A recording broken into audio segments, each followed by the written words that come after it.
So here's the thing, every YouTuber out there has a what's in my camera bag, and I can't get enough of them. I know that everyone has them, but every single time someone posts a new what's in my camera bag, I just have to watch it. They're like so addicting. And so here is Ross Grant Photography, What's in My Camera Bag 2021.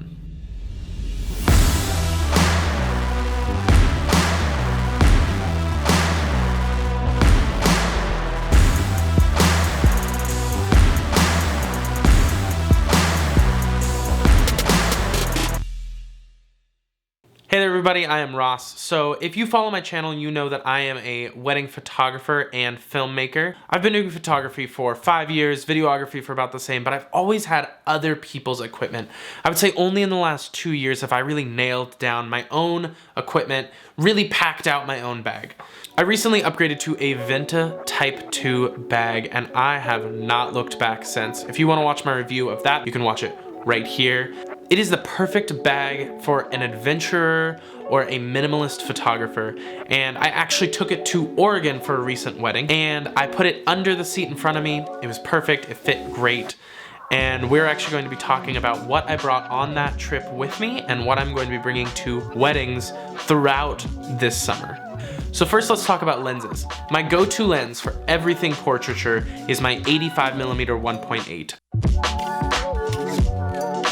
This lens is great for settings where you're wanting a little bit of distance between you and your subjects. I have played with a 1.2 and I don't think that I ever need an aperture wider than 1.8. 1.8 is basically as wide as I would go anyway. My next most used lens is the lens that you are looking through at me right now. It is the 28mm 1.8 Canon lens, and it is also one of those gold band lenses.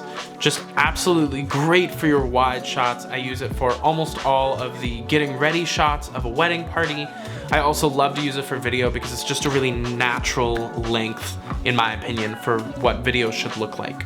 My next lens is, as everyone has, a Nifty 50. Now, I've been thinking about replacing this with the RF Nifty 50 lens, but honestly, their stats come out to basically the same. I think the RF one's a little bit cleaner, so for right now, I'm just using the EF with the RF adapter for my camera, which we'll get into in a little bit. But it is always good to have a 50mm lens. They're like 200 bucks. Go grab one if you don't have one already. And then last and probably least used, I have my 35mm macro lens, and this is a 2.8 lens, because when you're getting really close to stuff, it doesn't actually matter what depth of field you have, because you're gonna probably be cranking it to like 4 or 5 anyway. This lens does have the built-in light, which I've used a couple times. It comes really in handy for situations where you don't have very much natural lights for your detail shots. I, for the most part, wouldn't use this lens for anything except for detail shots on a wedding day. Okay, now let's talk about camera bodies. The wedding in Oregon that I was talking about just a minute ago, I took my Canon R as my primary body. I've owned this camera for just short of a year and I've absolutely loved it. I use it as my workhorse for photo, for video. It is the camera that is filming this video right now, and I don't have very many complaints about it. I would say overall it's been a tested and true camera since it came out in 2018. People are still using it because it is just phenomenal. And I think Canon is really taking huge leaps into their mirrorless game. The second camera body that I've always kept on me is currently sitting on my retirement shelf back here. It is the 5D Mark II. So this is a little bit older of a camera, but it still produces a phenomenal picture. This is the camera that really got my photography business off the ground. When it comes to photography, this is one of those moments where I can truly say it doesn't matter what gear you have, because this camera is so much older than the Canon R, and yet it still produces some phenomenal pictures. So you might be wondering, why is the 5D Mark II on the retirement shelf? Why is it a glorified decoration in my office? Well, there is a new camera on the way. I actually haven't placed the order yet, so it will be on the way sometime in the next week, and I will be doing a full review on that camera. We're gonna leave it a surprise for now, but it is in the Canon realm. So tune in for that video when I review a new upcoming camera. Now when it comes to accessories, there are a couple absolutely necessary accessories for me. First of all, since I shoot on an RF camera and I have EF glass, I need the adapter. I did jump for the ring adapter, and having that control ring, can't tell you how many times it's saved me for quick adjustments. I have mine set to shutter speed, and so on a wedding day, I set my ISO pretty much as low as it can go for the lighting situation I'm in. I set my aperture fairly wide open for most shots, except for family shots, and I'm only using that control ring to make adjustments on my camera. So I'm just running and gunning, photo, control ring, focus. My hands never have to move from these spots on the camera.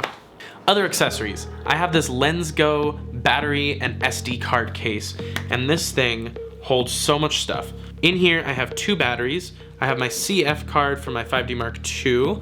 I also have slots for 4 SD cards, and I do have room for another CF card on the top. It's always good to have lots of backup batteries, so I actually carry the 2 batteries in my camera and 2 fully charged batteries in this case at all times. I've never needed to go more than 2 batteries on a wedding day unless I'm shooting video, in which case I might have a 3rd one just thrown in my bag loose. When it comes down to what kind of cards that I use the 128 and 64 gigabyte UHS 2 cards. Now, if you're just a photographer, you do not need a card with the processing power of a UHS 2. You just don't. You're not gonna be shooting photos big enough to need to write that fast. But if you're shooting 4K video on a regular basis and you wanna be able to get longer clips out of it, you do need the faster writing speed. And especially recently, I've been getting into the hybrid shooting of both video and photo from the same camera. And in that circumstance, you need to have instantaneous writing speed. So what I found is with these cards, I'm getting 250 megabytes per second. They have absolutely 0 downtime in between shots. Also in my camera bag, I always carry a set of earbuds, and this is extremely important for video. When it comes to lighting, I give myself a couple options. So I like to carry the newer TT560 speed light. It's just one of the cheaper speed lights on Amazon. I shoot entirely manual on my flashes, and so the thing I care about the most is the refresh rate. These refresh faster than any flash I would ever need, so I'm not too worried about it. I generally shoot with these at about 50% power anyway. And I carry 2 of them at all times because I like having one on, one off camera during receptions. For my on-camera flash, I like to put a Mag Mod diffuser on it. This just absolutely lights up the room. All I have to do is slap this on my camera, point it straight up, and it lights up the entire room in a nice diffused look. It looks way better than direct flash. And then on my off-camera flash, I like to just pop this up and use the card from across the room, or you can just shoot it up into the walls, into the ceiling, whatever a white surface is, so that you can reflect light all the way across the room. Not a problem. Lastly, when it comes to lighting, I carry a Lume Cube Panel Pro, and I will not be holding it in my hands because it is actually the light up here that is lighting my face, right there. But if you want to watch a review on that, I just did a review a week ago and it is right here, so make sure to check that out. Quick summary, I use this light during weddings for reception, for video, but I also use it for the sparkler exit for both video and photo. I personally prefer to have that static, steady light in that moment over flash because I think that it preserves the feeling of the moment. And one of my big convictions as a photographer is that I want the couple to absolutely enjoy their day and not be distracted by me. And so this light helps provide that in those quiet, dark, intimate moments by just providing a steady light instead of bright flashes everywhere. If I'm going to be shooting video, I carry my Rode video mic. An important feature for all cameras if you are shooting video, especially if you're shooting video outdoors, is a variable ND filter. I use the K&F Concept ND 2-400. I find that this gives me the amount of adjustment that I need to get really, really dark when it's bright outside.